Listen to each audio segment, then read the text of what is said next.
Assalamualaikum warahmatullahi wabarakatuh.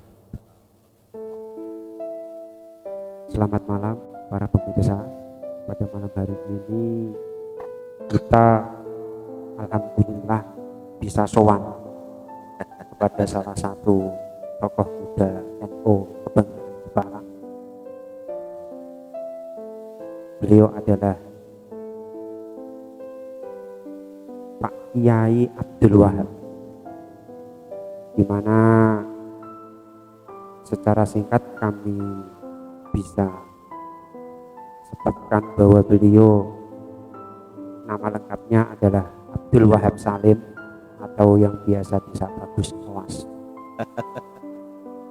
Putra kelahiran Jepara 6 April 1983 dan menyelesaikan pendidikan formal di SDN Tengguli 3, kemudian di MTS di Tengguli, kemudian mengambil MAK di Hasyim Asmari Bangsri 2001. Dan saat ini beliau adalah dekan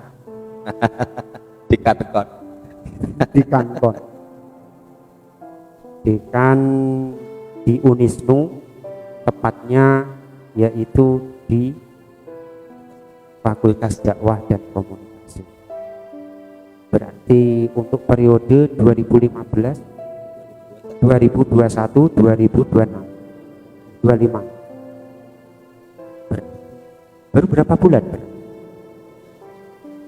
Baru beberapa bulan, berarti masih hangat.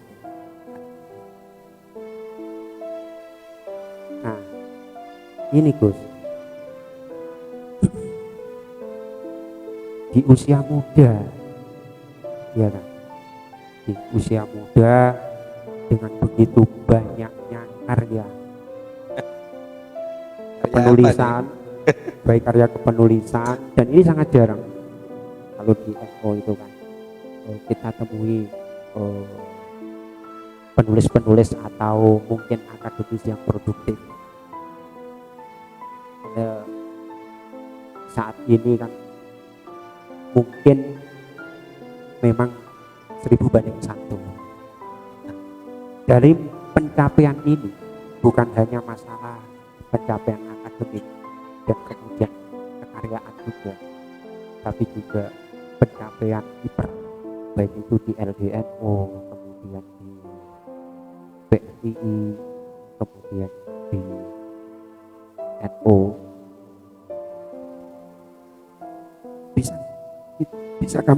Bisa Gus ceritakan enggak kira-kira kisahnya atau mungkin latar di belakangnya yang mungkin kebanyakan kita tidak tahu sampai kemudian mencapai prestasi. Assalamualaikum warahmatullahi wabarakatuh. Ya, pertama tentu saya sampaikan terima kasih kita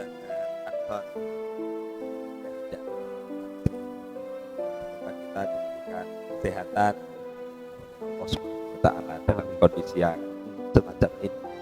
Terima kasih sudah hadir datang ke tempat saya untuk melaksanakan podcast perdana. Saya kira saya ucapkan selamat karena ini inspiratif gitu ya, biar nanti ditiru sama PAC Ansor yang lain. Amin. Ya, karena saat ini ada gium menarik menurut saya, memang siapa yang megang media, dia yang megang dunia. Artinya kalau misalnya apapun kita mediakan sebagai salah satu bagian dari syiar, terutama kita yang menjadi aktivis NU, itu apapun yang ada di NU, mulai dari Fikroh, Amaliyah, kemudian Harokah, bahkan Siyasiyah, An-Nahdiyah, itu memang harus kita syiarkan melalui media-media seperti ini. Sehingga tentu yang pertama saya apresiasi ketika memang sahabat-sahabat Ansor kemudian melaksanakan podcast yang semacam ini, dan ini memang eranya. Sebelum cerita tentang saya, karena cerita tentang saya itu gak penting gitu. Dan jadi kalau misalnya nanti cerita tentang saya mungkin secara singkat akan kita sampaikan gitu ya, yang saya kira ini memang tema yang harus kita angkat itu memang abdi di NU gitu aja. Sehingga podcast semacam ini atau media yang lain itu menjadi sangat penting menurut saya. Iya. Apalagi di era industri 4.0 ini kan memang sudah eranya. Sehingga selamat dan saya sampaikan apresiasi yang luar biasa. Terkait dengan tadi ya, saya itu sebenarnya kalau bicara di NO itu paling nyaman itu ketika saya menjadi ketua ranting NO. Sebenarnya begitu. Jadi saya menjadi ketua ranting NO itu 2 periode sejak 2012 sampai hari ini. Tepatnya ranting sini. Ya, ranting di Kota 1. Ya, karena saya merasa itu nyaman. Kenapa? Karena di ranting itu satu nggak ada kepentingan-kepentingan tertentu. Kemudian tidak ada ya ambisi tertentu. Kita berhadapan dengan orang-orang yang juga mohon maaf dalam tanda kutip tulus gitu ya. Dan memang saya memiliki semacam pengalaman kiprah bahwa kita berorganisasi itu memang harus dimulai dari bawah menurut saya, dan itu yang selamat dari problem ya. Artinya saya menjadi pengurus ranting NO, kemudian saya juga di MBC akhirnya menjadi wakil rois, kemudian di cabang sempat meskipun sudah selesai ya, kalau misalnya kita berbicara lembaga dakwah saya itu sudah saya sempat diamanati sebagai ketua lembaga dakwah NU, dan itu berat menurut saya. Di ranting pun sebenarnya ya berat gitu. Jadi kalau misalnya tadi ditanyakan masih muda tetapi kemudian karya apa macam-macam itu atau kiprahnya itu sudah beberapa memang yang kita lalui, saya kira saya melalui itu dari proses yang sangat dasar. Dulu di NU memang itu mulai dari pengurus komisariat IPNU kalau zaman kita masih sekolah dulu, kemudian sampai ke PAC, kemudian sampai saya menjadi pengurus cabang IPNU. Di pergerakan mahasiswa juga begitu, saya menjadi pengurus rayon PMII, kemudian sampai komisariat dan seterusnya. Pada intinya bukan proses ujuk-ujuk. Iya, memang kita lalui itu memang dari sangat dari yang dasar gitu. Karena itu membangun pengalaman menurut saya, dan yang namanya experience itu memiliki nilai yang sangat vital menurut saya gitu. Sehingga saya di pergerakan mahasiswa juga begitu, di Ansor juga begitu ya, di NO juga begitu. Saya dari ranting kemudian ke MBC, ke cabang, dan yang paling nyaman bagi saya adalah ranting gitu, kira-kira seperti itu. Dan itu memang di samping untuk latihan pengabdian juga ya latihan keikhlasan, karena di ranting itu tidak ada dalam tanda kutip kepentingan yang yang diperebutkan kira-kira kayak lebih banyak berkumpul dengan orang-orang tulus. Ya dimanapun tulus sebenarnya. Jadi pengurus MBC, pengurus cabang ini insya Allah tulus-tulus lah. Amin. Mudah-mudahan ya. Kalau karya-karya saya kira memang kita juga harus belajar dari banyak orang. Saya sempat mendengar beberapa hal yang memotivasi ya, kita itu bisa menulis kalau kita selesai membaca. Problem kita itu adalah tidak selesai membaca. Wahyu pertama yang diturunkan Allah kepada Kanjeng Nabi pada pandangan jumhurul ulama itu adalah al-alam, Iqra. Tapi kemudian tingkat baca kita itu masih sangat sedikit, sehingga orang yang tidak pernah membaca ya bagaimana bisa menulis. Makanya menulis itu kalau dia selesai membaca, sehingga kalau misalnya kita itu menulis, kadang-kadang menulis paper, bahkan memang pengalaman pribadi ya kadang-kadang kita menulis itu karena memang dipaksa oleh kondisi. Dalam penelitian kita diterima, atau misalnya ada seminar di mana kemudian proposal yang kita kirim diterima, itu akhirnya mau tidak mau kita harus menulis, menyelesaikan itu, isu apapun, kira-kira kayak gitu. Makanya akhirnya awalnya terpaksa tapi terbiasa. Nah, akhirnya terbiasa. Ada pengalaman yang kayak gitu. Tetapi mohon maaf ini untuk sahabat-sahabat muda ya. Kita itu jangan takut menulis sebenarnya. Saya itu punya bank tulisan itu ratusan yang saya kirimkan ke media tetapi nggak diterima oleh media. Dan itu saya tidak menyesal gitu. Akhirnya menjadi semacam bank tulisan, ya sampah tulisan lah kira-kira. Tetapi suatu ketika saya minta untuk dikumpulkan, itu menjadi buku yang sangat tebal. Iya. Kenapa? Karena tadi kadang ada isu apa saya tulis di media. Dulu ketika masih media mainstream ya. Sekarang kan sudah paperless, nggak ada kertas lagi sekarang kan. Sampai semua kan sudah nggak beli koran lagi kan. Sekarang nulis saja di laman Facebook gitu.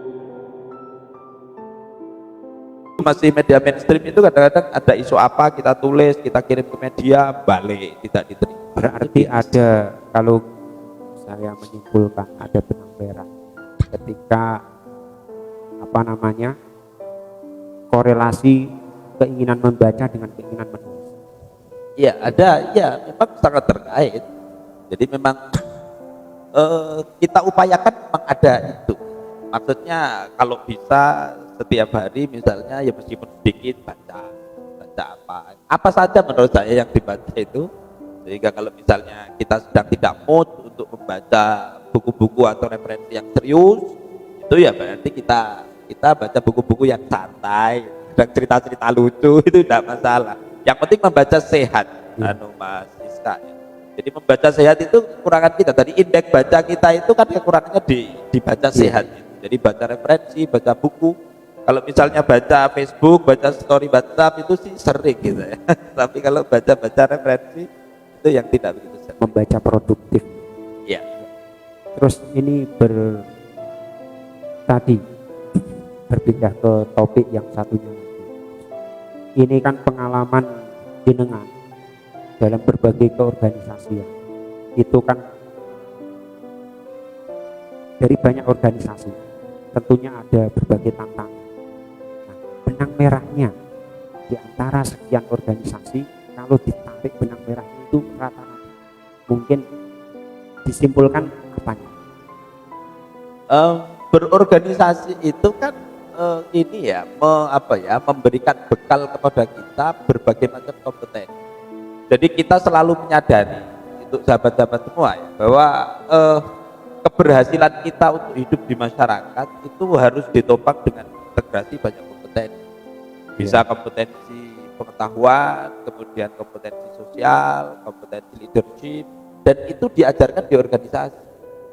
Saya kira dulu saya juga punya semacam semangat ketika masih kuliah itu, keberhasilan kita itu tidak hanya ditentukan oleh akademik, sehingga kita dulu itu punya semangat pokoknya nih ISO itu menjadi mahasiswa yang akademisi tetapi juga organisatoris gitu. Jadi memang tridharma perguruan tinggi itu kita laksanakan, ya belajar, ya kadang ikut meneliti, kadang mengabdi dengan masyarakat, tetapi juga berorganisasi. Kalau teman-teman tambah satu, pacaran katanya. Jadi gitu, yang bikin. Jadi memang penelitian dimanapun tentu sudah ini ya, tersebar bahwa keberhasilan orang itu tidak hanya ditentukan dengan intelektualnya, tapi kemudian emosionalnya seperti apa, bahkan spiritualnya seperti apa, ditambah lagi bagaimana dia itu bisa merubah tantangan itu menjadi kesempatan. Itu yang akan menentukan keberhasilan seseorang. Sehingga itu semua itu memang diajarkan bagi saya itu banyak di organisasi. Kalau kita hanya sekedar diskusi di kelas dan seterusnya, itu saya kira ya memang hanya membekali intelektualitas. Tetapi kompetensi leadership untuk memimpin. Dan itu saya punya banyak pengalaman, artinya begini, memimpin sidang saja saya pernah, memimpin konferensi cabang pergerakan mahasiswa. Saya diturunkan dari atas panggung itu pernah. Dan itu menurut saya menjadi pengalaman yang menarik, karena mungkin saya tidak cakap dalam konteks itu, tapi pada akhirnya menjadi pelajaran yang sangat benar. Artinya bahwa organisasi itu menurut saya itu memang memberikan bekal yang lumayan cukup untuk kita nanti bisa menghadapi masyarakat dengan berbagai macam latar belakang, dengan berbagai macam culture misalnya, dan lain-lain gitu. Sehingga itu menjadi bekal menurut saya. Karena organisasi itu bagi saya kan memang miniatur masyarakat. Ketika kita memang sering bersinggungan dengan orang, ngopi bareng, kemudian pikniknya agak jauh, itu kan berarti kita tidak kagetan. Karena apa? Di organisasi diajari tentang itu. Coba, dengan semua di Ansor tadi misalnya yang datang, ada yang asli mana, asli Keling, ada Donorojo, ada asli Bundu dan seterusnya. Itu pasti memiliki latar belakang yang berbeda. Kultur masyarakatnya mungkin meskipun sama karena satu rumpun, tapi kan ada sedikit berbeda. Kita kumpul di sana untuk membawa visi yang sama dan seterusnya. Itu saya kira pembelajaran yang cukup di organisasi. Ya. Ini tadi yang sempat jenengan kemukakan tentang masalah leadership. Dipinum dulu loh, Gus. Oh, Kemudian Orang ada kan? monggo. Tentang masalah kepemimpinan, biasanya kita kan umumnya yang berkecimpung di organisasi biasanya memiliki patron atau tokoh ideal yang diimpikan atau yang dicontoh dan sebagainya. Nah, kalau boleh tahu Bos, tokoh panutan atau mungkin juga guru spiritual, karena di situ sempat disinggung spiritualisme, ini bisa di-share sama kita. Oh. Kalau guru spiritual saya itu sembok saya. Jadi guru spiritual saya itu ibu saya. Jadi saya itu belajar banyak dari sembok itu, dan itu yang bikin kangen biasanya. Ketika saya harus diminta untuk pulang ke kampung, itu biasanya dimarah-marahi. Ibu saya itu, Beliaunya masih ya? si ibu saya itu setiap malam sholat tahajud. Sehingga saya itu pasti kalau ke kampung pasti ditanya tentang itu, karena beliau mengatakan polo ini udah tua tapi nggak pernah ngeluh dia apa gitu, enggak gitu. Dan beliau meyakini bahwa itu adalah akibat tahajud. Jadi ibu saya itu guru spiritual saya. Jadi ini ya tidak menyombongkan beliau ya, karena beliau orang biasa, hanya lulusan madrasah ibtidaiyah. Tetapi beliau itu orangnya, dan mungkin saya itu ya dapat barokah doanya beliau itu, karena doanya kan dulu. Beliau itu tahajud setiap malam, kalau puasa Senin Kamis ditambah ayamul bid, jadi sering aja puasa itu. Berarti faktor orang tua, kesolehan orang saya tua begitu, juga. karena saya bukan siapa-siapa. Tapi kalau misalnya saya sempat sampai jadi dekan misalnya, itu ya karena beliau menurut saya, sehingga pulung saya dibeli. itu guru spiritual.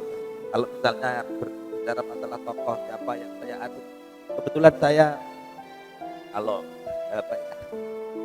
ngirim doa Fatihah itu memang ada 6 nama sering saya sebut ya, dan itu ada yang saya menang. Nah, itu bahasa Indonesianya apa ya? Iya. Jadi yang pertama itu memang Toledanat.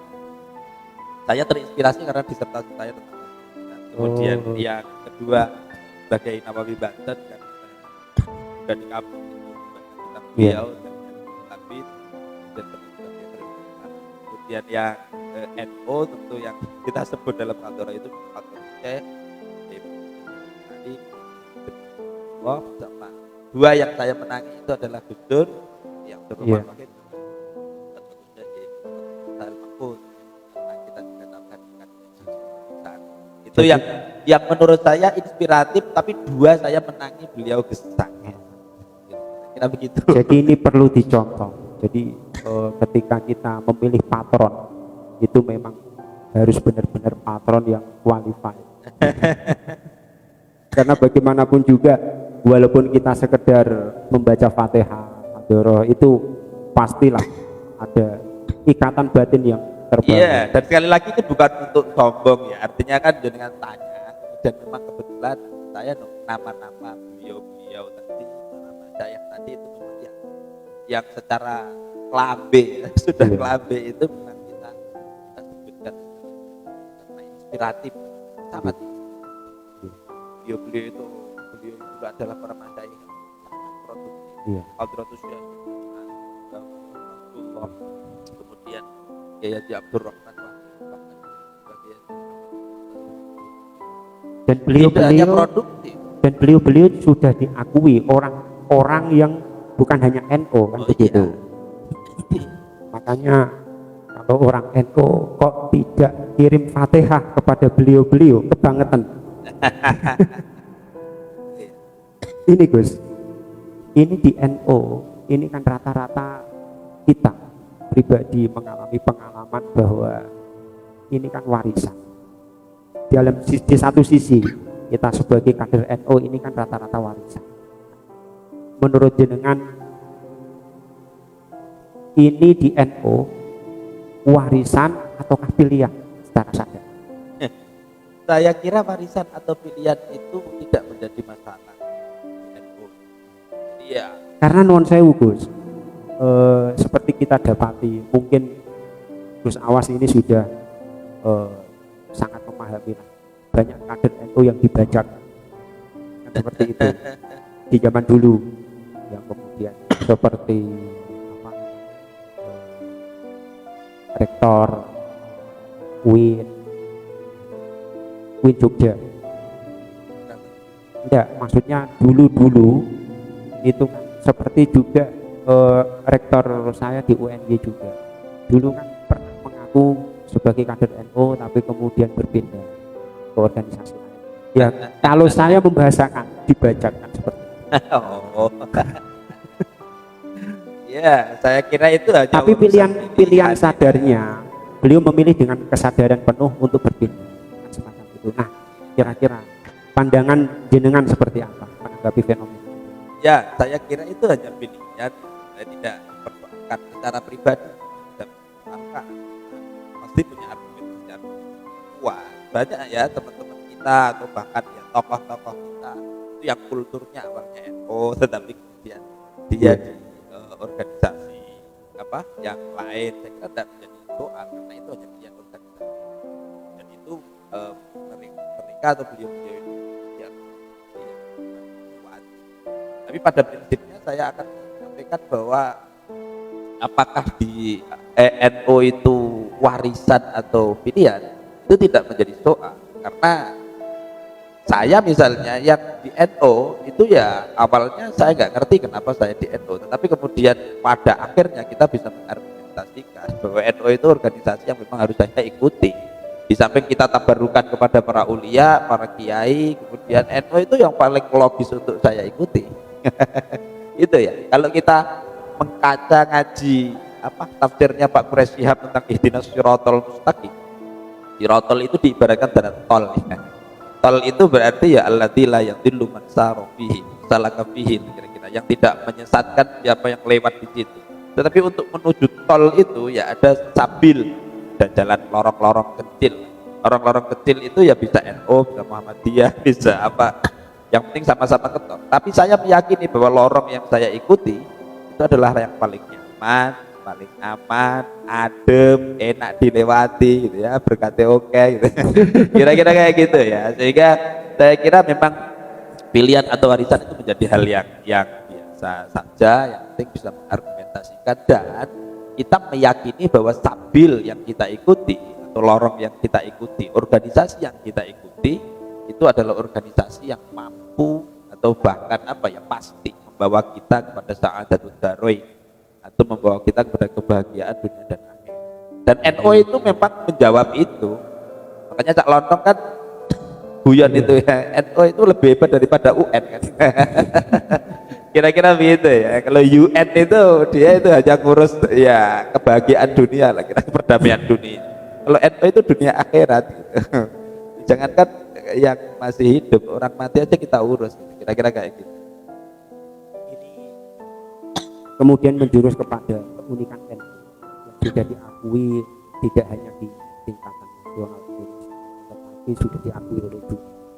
Dan juga banyak minoritas, kaum minoritas yang mungkin lain agama, lain organisasi, itu juga merasa. Nah, menurut jenengan pribadi nilai lebihnya NU dibandingkan ormas-ormas yang lain, bahkan di tingkatan dunia, Pak? Wah, sebagai orang NU saya kira saya tidak terlalu objektif kalau berbicara masalah kelebihan NU, karena saya pasti akan berbicara kelebihannya. Oh, aku NU. Kan Tidak masalah. Subjektif yang setidaknya subjektif tapi yang ilmiah. Oh, kan gitu. Ya.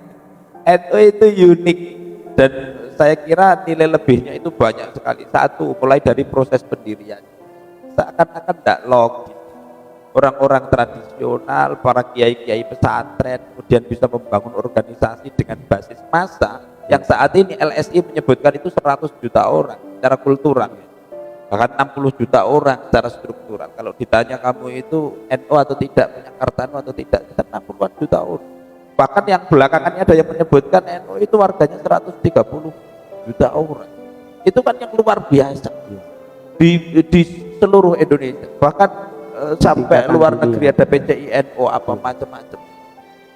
Dan proses pendiriannya juga unik, banyak hal-hal yang keramat yang kemudian memang kita harus akui itu, dan sebagai orang NU ya harus ngakui itu gitu ya, mulai dari proses pendiriannya, isyaratnya kepada Mbah Hashim Asy'ari sampai bagaimana Mbah Wahab kemudian ikut apa namanya mendirikan dan mengembangkan, menggerakkan juga, kemudian ulamanya itu siapa saja, kualifikasinya semacam apa, itu yang paling otoritatif untuk kita ikuti. Jadi itu baru dari tokoh-tokohnya waktu itu ya. Kemudian tidak hanya itu, secara manajerial misalnya dipegang oleh orang-orang tradisional, Kiai Sarung. Tetapi dunia kadang-kadang itu tidak percaya bahwa NU itu umurnya akan sampai sekarang. Dengan manajemen sarungan lah ya. Iya, kira-kira seperti itu. Makanya saat ini yang digerakkan di NU itu memang tata manajerial, administratif, tapi itu urusannya tanbidiyah loh. Karena dalam sejarah perjalanannya NU itu tetap miliknya Suriah awal. Jadi dulu yang namanya pengurus NU itu Suriah. Tanbidiyah itu hanya tukang ketik ya. Baru setelah NU itu menjadi partai politik 53 dan sekian itu, tuntutan kemudian sejarah ya. Tanbidiyahnya dikasih porsi yang lebih besar. Tapi mohon maaf, ini Tanbidiyah sampai hari ini kalau bisa itu ya jangan kelakai Suriah. Kenapa begitu? Karena yang punya NU Suriah. Kira-kira ulamanya itu begitu. Dan banyak lagi kelebihan-kelebihan yang lain.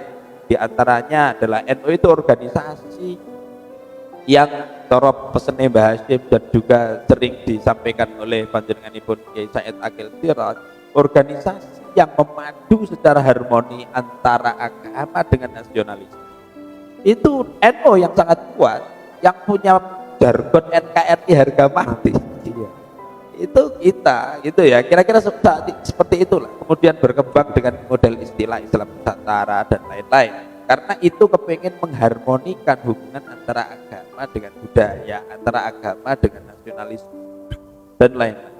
Hal semacam itu yang kemudian kita harus harus memiliki argumentasi yang memang logis, dan itu memang uniknya NU ada di situ. NU awet di situ, dan sampai hari ini NU itu diakui oleh dunia sebagai, digadang-gadang sebagai masa depan peradaban dunia. Itu di NU. Jadi yang berhasil atau yang koyo-koyo memirip membangun Madinah waktu itu. Jadi Kanjeng Nabi membangun Madinah dengan berbagai macam perbedaan.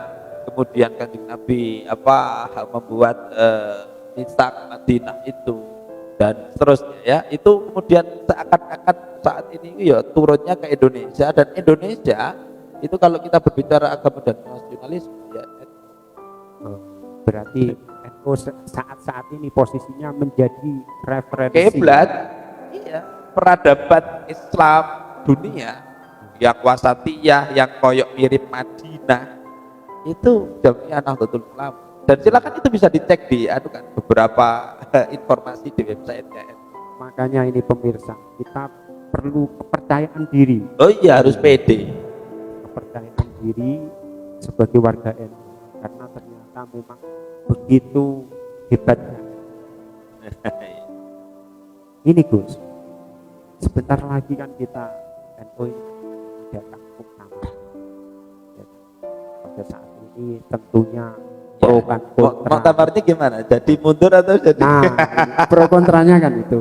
Walaupun kita tahu mungkin ya, tapi terlepas dari itu, kira-kira Gus sebagai sosok NU yang berkecimpung di dalam NU sendiri,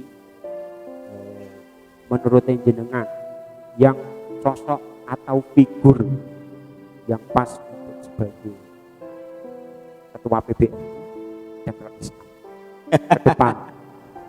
Saya sebagai ketua ranting NU itu saya kira terlalu tinggi untuk bahas muktamar ya. Apalagi porsinya bukan sebagai ketua ranting NU, sebagai kader muda NU yang potensial. Oh gitu ya.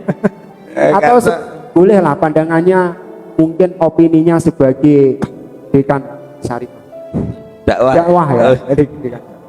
Iya, saya tentu menyampaikan saya terlalu tinggi nanti kalau berbicara masalah muktamar, apalagi berbicara sosok. Saya nggak pernah misalnya kita berbicara sosok, termasuk orang kampung, Ya, jangankan kriteria. ah, kalau kriteria agak tahu, Ya. tapi jangankan sosok ketua PBNU, saya kalau misalnya ada orang datang tanya pas pemilihan petinggi saja, Ya. sinten Pak kira-kira, saya berikan kriterianya, saya nggak bisa menyebutkan sosoknya, karena ya beginilah, di NU itu memang orang-orang hebat, ulama-ulama kita itu ulama-ulama hebat, yang diisukan nanti akan nyalon sebagai ketua umum PBNU juga orang-orang hebat, sehingga saya kira siapapun yang penting apa ya, lahan garap Jamiah Nahdlatul Ulama juga tantangan NU saat ini itu bisa beliau bisa mengabdikan diri untuk menyelesaikan itu. Jangan sampai malah memberikan contoh yang dalam tanda kutip nanti akan menimbulkan kegaduhan di apa ya, grassroots atau masyarakat bawah. Lahan garapnya NU itu ada peningkatan silaturahim antar kiai. Dan ini menurut saya perlu diperkuat, jangan sampai bahkan antar kiai itu saling mempertontonkan konflik.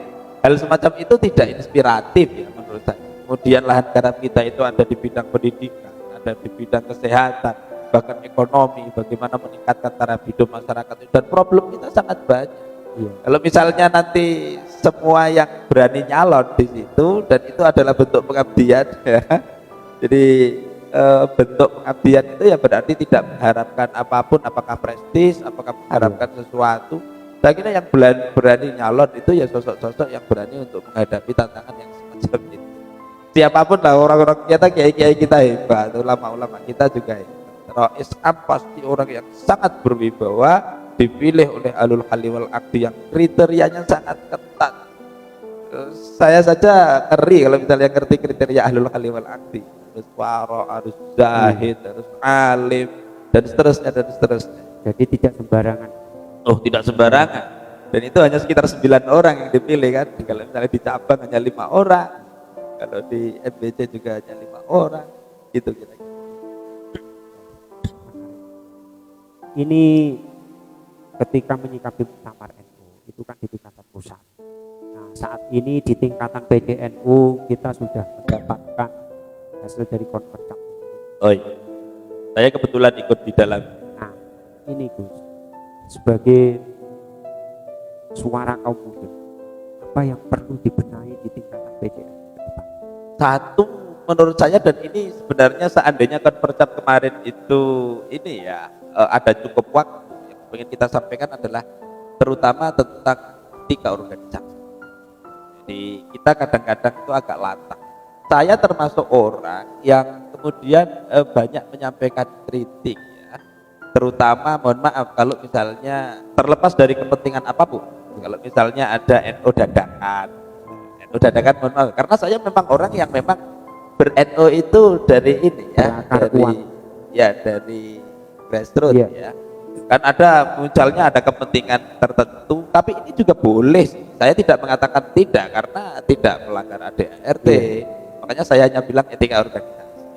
Jadi misalnya NU dadakan itu nggak pernah diranting, nggak pernah di MWD, nggak pernah ngurus NU, tiba-tiba jadi pengurus cabang misalnya. Hanya gara-gara menerapes kaderisasi. Iya. Tapi NU bukan organisasi kader lagi. Oh, iya. Kalau Ansor kan gitu kira-kira. Dan banyak lagi. Kemarin itu sempat ada ini ya saya nggak perlu sebutkan lah, kira-kira ada ya terkait dengan ini juga nebrak semacam apa ya, kesopanan organisasi terkait dengan organisasi yang seharusnya tidak di lingkungan NU misalnya, tetapi NU ikut mendirikan organisasi itu dan contoh-contoh organisasi itu yang melahirkan adalah bukan NU, kira-kira begitu, dan itu terjadi ya. Hal-hal semacam itu memang harus kita sampaikan kritiknya. Kemudian yang kedua, seandainya ini tentang konvergen ya, seandainya kok waktunya memang panjang, itu memang seharusnya disesuaikan dengan ADART.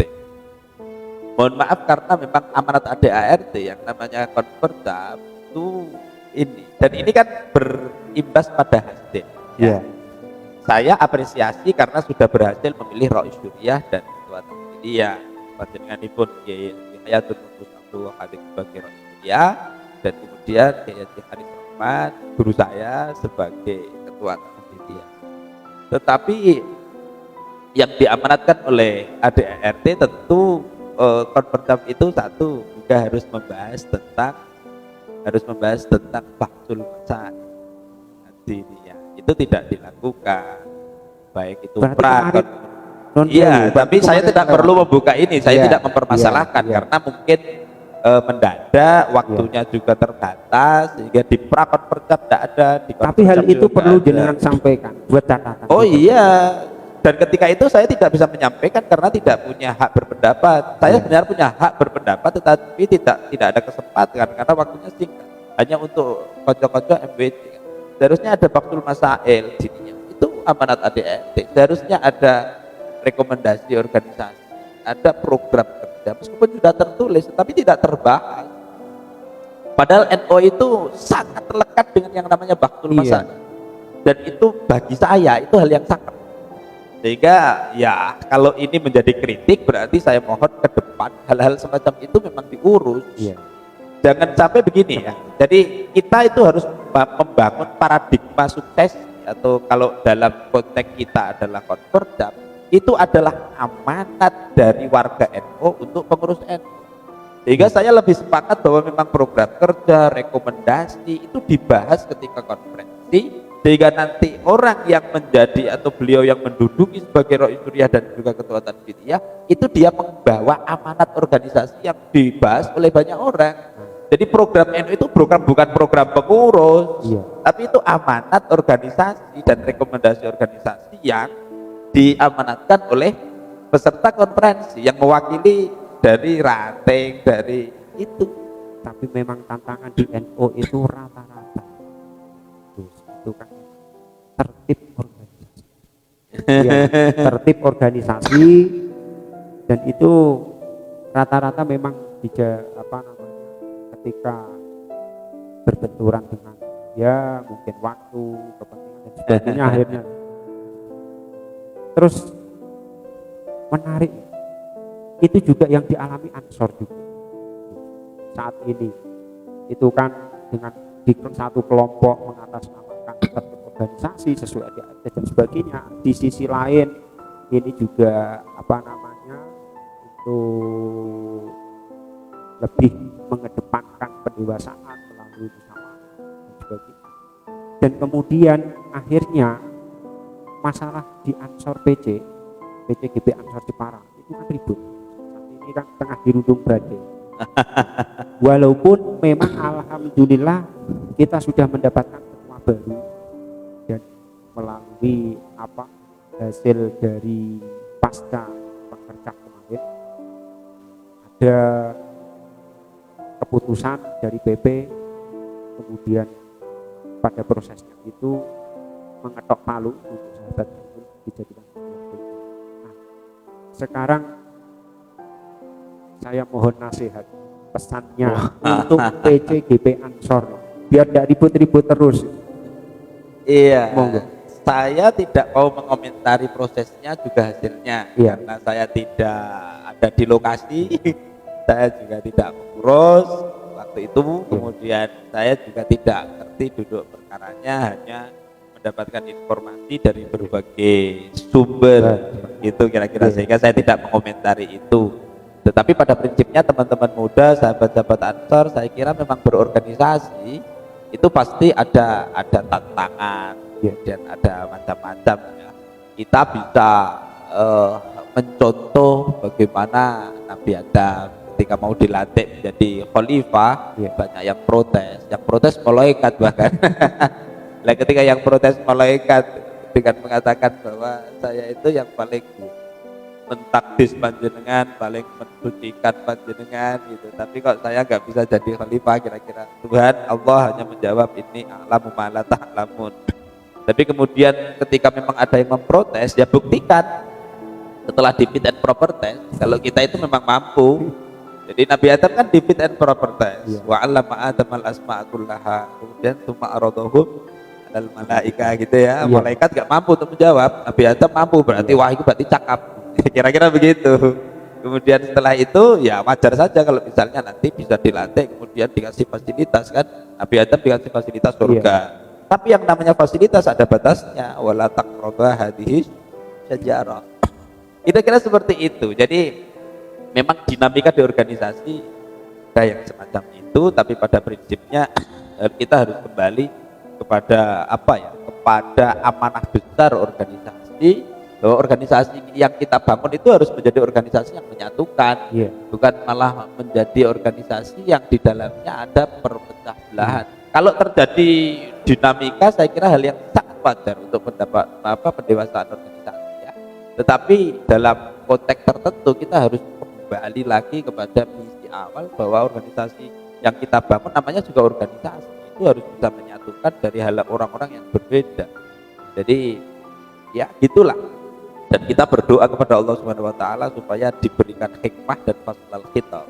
Ya, wa atainahul hikmata wa faslul khitab. Hikmah itu dari kata hakama artinya kendali. Sehingga di dalam berorganisasi kita harus punya kendali. Itu satu. Dan faslul khitab itu ya anggap saja begini ya. Kita bisa memilah, kemudian kita itu bisa menyampaikan yang hak, yang tidak benar, yang tidak benar. Kira kayak gitu. Berarti ada tuntutan pendewasaan yang benar dari pribadi. Oh iya. Jadi mohon maaf ya, kayak konvertab di level manapun itu kan pada prinsipnya proses musyawarah. Iya.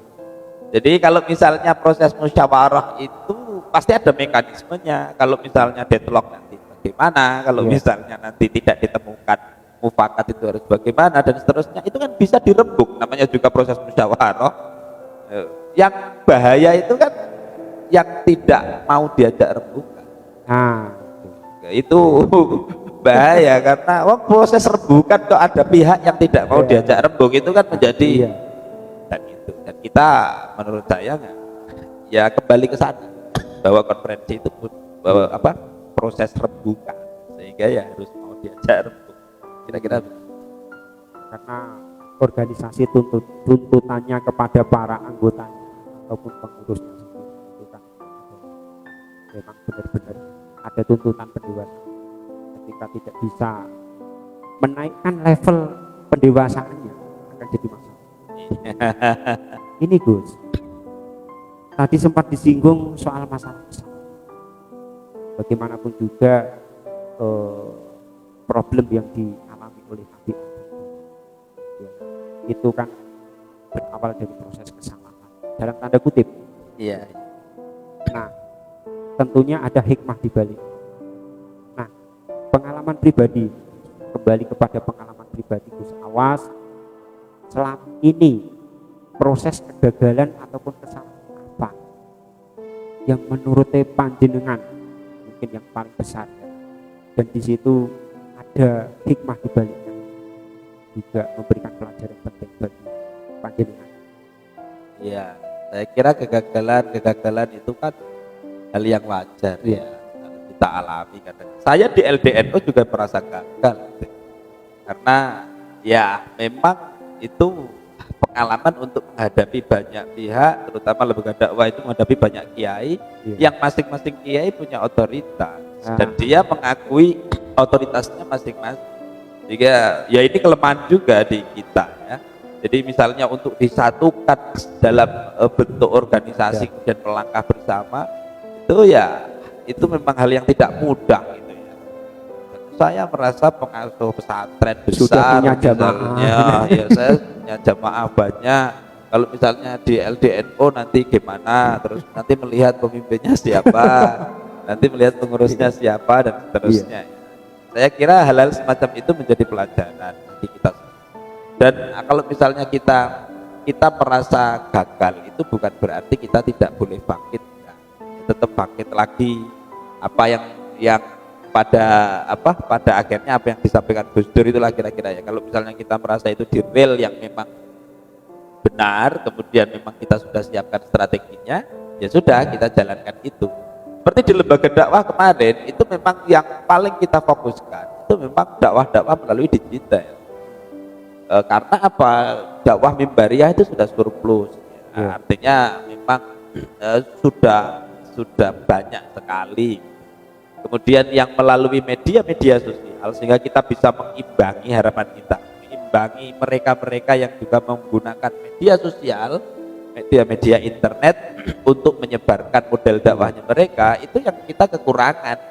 Tetapi pada kenyataannya apa? Kiai-kiai sebagian kita minta untuk berhadapan dengan kamera itu tetap canggung. Jadi kalau berhadapan dengan jamaah langsung itu kan lancar sekali. Iya. Tapi ketika berhadapan dengan kamera semacam ini, itu bisa lain. Demam kamera. Iya, karena dia kan merasa tidak berhadapan langsung dengan nyawa orang ya. Dia berhadapan dengan alat. Sementara saat ini itu yang paling harus kita galakkan itu berhadapan dengan alat semacam ini. Kita sudah bangga awalnya ketika masa-masa pandemi. Kemudian di sana itu banyak sekali pengajian yang kemudian di-online kan oleh kiai-kiai. Ya, dan saya harapkan supaya itu tidak dianggap sebagai ria gitu ya. Karena ada yang kiai yang tawadhu, wah saya nggak mau kalau misalnya divideokan, nanti saya khawatir sombong, pamer. Gitu. Kemudian ada yang minta suaranya saja.